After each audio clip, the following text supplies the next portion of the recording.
Monsieur Glouton est invité à dîner chez ses amis. Mais il ne laisse pas une miette pour les personnes qui lui ont préparé le repas.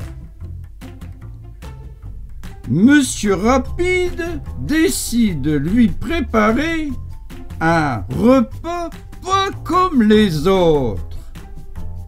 Que va-t-il pouvoir engloutir cette fois-ci?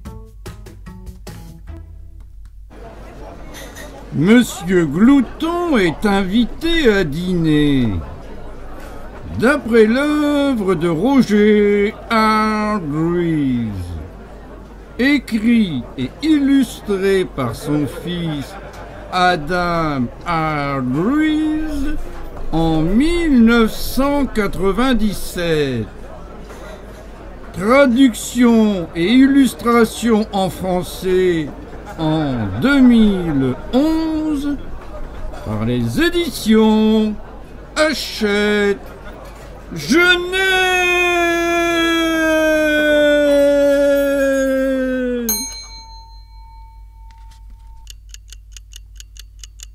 Un beau matin, tout le monde fut réveillé par un bruit étrange. À ton avis, qu'est-ce que cela pouvait bien être? Un tremblement de terre? Peut-être. Mais non! C'était tout simplement l'estomac de Monsieur Glouton qui criait famine.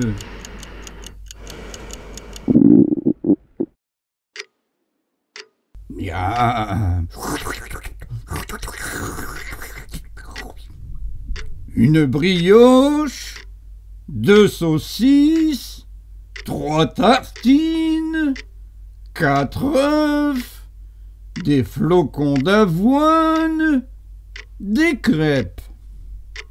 C'était un petit déjeuner de rien du tout, dit Monsieur Glouton après avoir englouti tout ce qui se trouvait sur la table.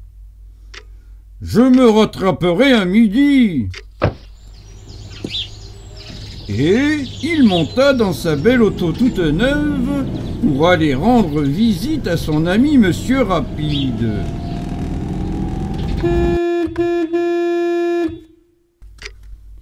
Monsieur Rapide avait préparé un déjeuner rapide et était enchanté à l'idée de le partager avec Monsieur Glouton.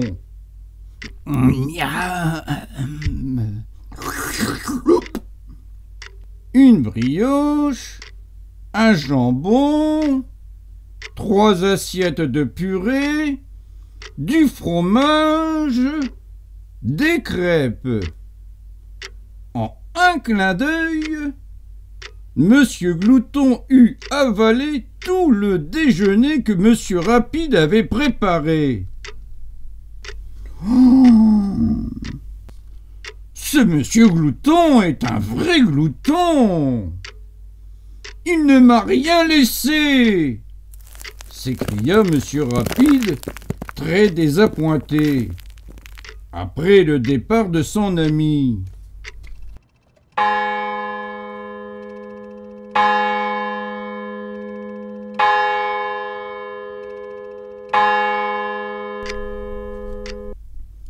À l'heure du goûter, Monsieur Glouton se rendit chez Madame Follette. « Soyez le bienvenu !» lui dit Madame Follette. « Le poulet est cuit à point. Nous allons prendre notre goûter. » Miam! Des sandwichs, des spaghettis à la sauce au chocolat, des épinards à la crème chantilly, des sardines à la confiture, des bananes en salade, du fromage, des pommes. Monsieur Glouton n'avait jamais mangé un goûter aussi succulent.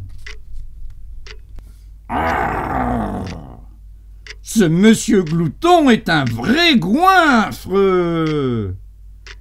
se lamenta madame Follette après le départ de son ami, qui devait se rendre chez madame Indécise.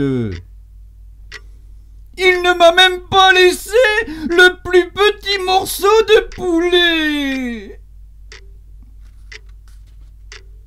Bienvenue, monsieur Glouton, dit madame Indécise. Vous tombez bien, c'est justement l'heure du dîner. J'ai cuisiné pour tout un régiment. Du poulet, de la purée, des fruits, du fromage, des gâteaux et plein d'autres bons petits plats. Vous allez vous régaler, monsieur Glouton. Une fois de plus, monsieur Glouton semblait avoir particulièrement apprécié la bonne cuisine de madame Indécise. Il ne lui avait laissé qu'une seule minuscule petite pomme de terre.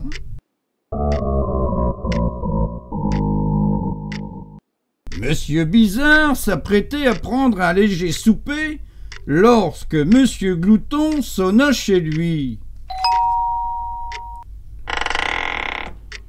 Une petite bouchée de fromage me suffira, assura monsieur Glouton, à qui monsieur Bizarre avait proposé de partager son repas.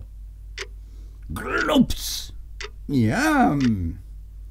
Et le gros morceau de gruyère, ainsi que tout ce qui se trouvait sur la table, disparurent dans le ventre déjà bien rebondi de monsieur Glouton. Cette fois, c'en était trop. Monsieur Glouton méritait une bonne leçon. J'ai une idée, dit monsieur Rapide aux amis de monsieur Glouton. Retrouvons-nous tous chez moi demain pour un dîner pas comme les autres. Pour un dîner pas comme les autres, ce fut vraiment un dîner pas comme les autres.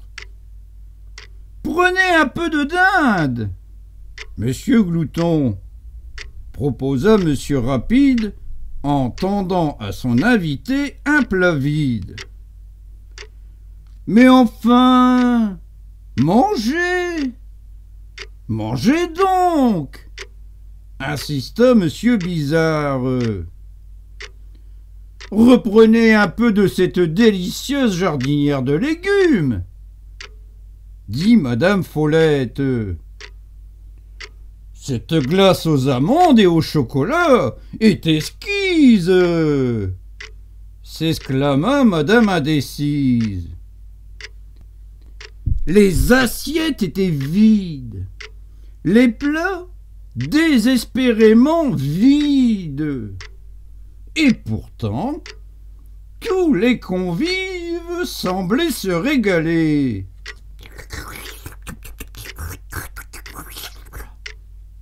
Oh! Monsieur Glouton ne put dissimuler son étonnement. Rêvait-il?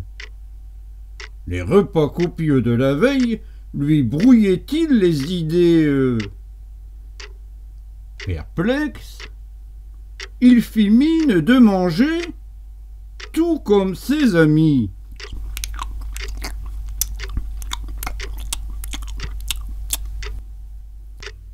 À la fin de ce repas fantôme, il remercia monsieur Rapide pour son invitation et rentra chez lui.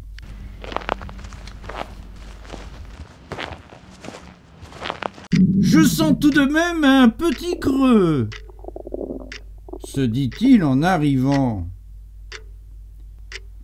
Il se dirigea vers la cuisine et attrapa la boîte de gâteaux. Il n'en restait qu'un. Et c'est ainsi que Monsieur Glouton alla se coucher avec juste un biscuit dans l'estomac.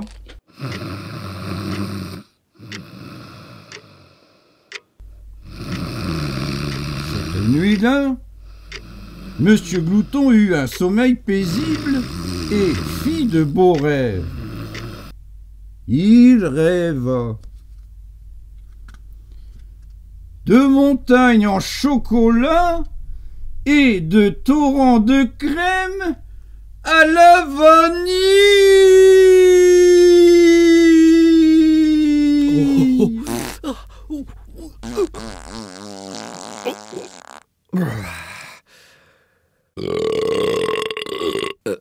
Désolé.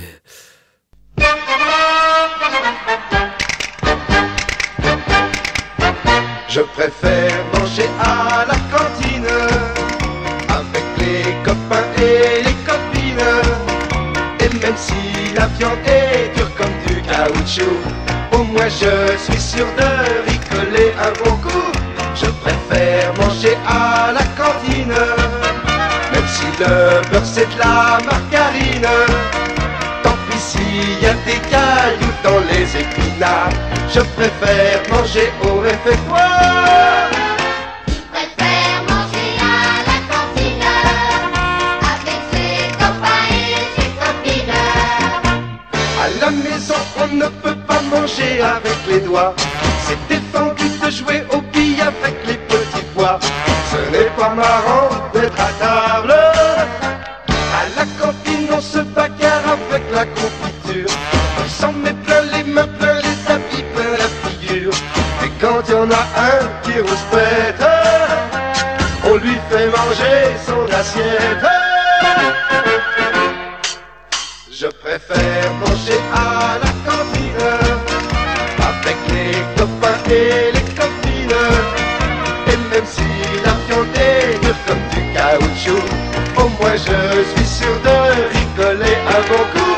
Il préfère manger à la cantine avec ses copains et ses copines.